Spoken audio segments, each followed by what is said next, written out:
Most people feel Chelsea should have won. Most Chelsea fans. Do you feel that is true? That Chelsea should have won today's game? No, Chelsea is supposed to lose this game. No, I have to be serious. Or honest rather. Before the game started, I expected a draw. When people ask, I know that this game will end in a draw. Because it's a London derby, and Arsenal will never allow Chelsea to give them that 2 point gaps.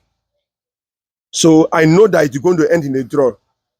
So with what Chelsea played and what Arsenal played, if Arsenal were clinical enough, they're supposed to have scored to win the game.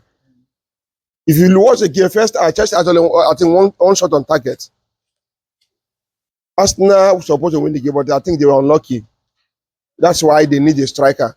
Even with Chelsea have one that we are managing, Arsenal need a striker. Thank you. So what do you feel your coach should have done to make this game more impactful for Chelsea? I think one thing Madueke for starting the game is already off. Madueke game, it's like he's playing like Arsenal.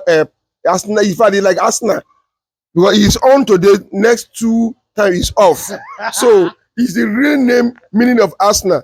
So I assume Neto start for that wing, and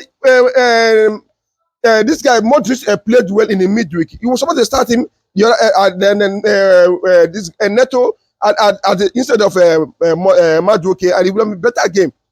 But maybe due to tactics, he decided to use Madueke, and that's the only change I think supposed to have. I expected him to change. Your thoughts on your coach always benching Enzo Fernandez and bringing him late in the game?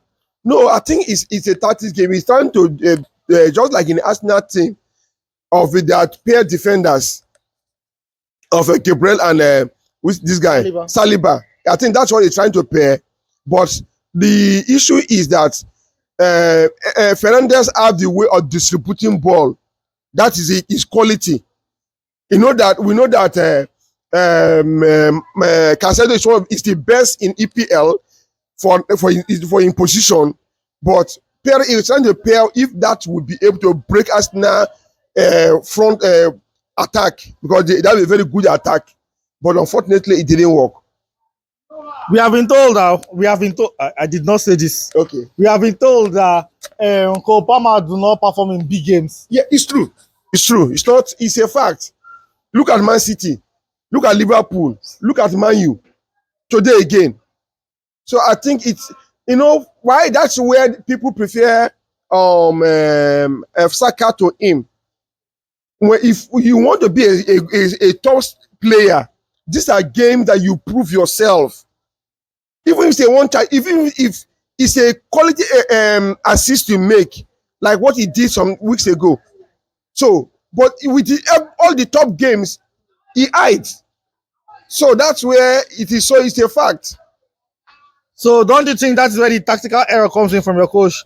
When knowing fully well that Cole Palmer will be man-marked in games like this, don't you think this is where Enzo comes in and makes these forward passes when Cole Palmer is man-marked? No, I think one thing that I see is that the coach is sometimes even playing him out of his position. That's another thing.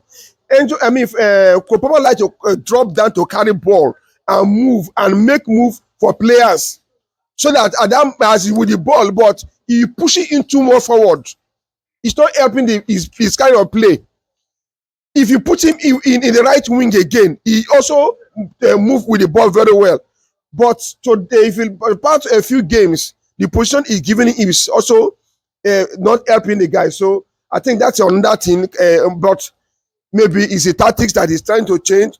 See, last game that he played, James out of his position, and this thing, it takes time for the player to adapt.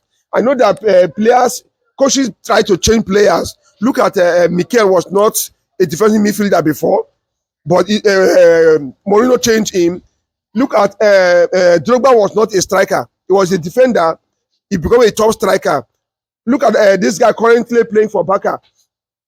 Barca striker. He was a defender from Bayern. He played, in fact, number of goals. So maybe he's trying to change the position to him, and that's the one thing that players suffer when new coach come, tactics change, plan change, and most time they may add their own vision. If it did not blend well, you find out that that player suffer for it. So overall, any positives from the game, and who be your man of the match? No, positive, yeah, for both time, for the both side, Arsenal at least, for not losing the game, it's a positive to them. And Chelsea, yes, no, I was expecting Arsenal to lose 3-4 like what Man City had, but for them not to win, the positive for Arsenal. For Chelsea, it's also a positive that for not allowing Arsenal to win them over and over, it's also a positive. Man of the match, I give it to Neto. Okay, thank you very much, sir.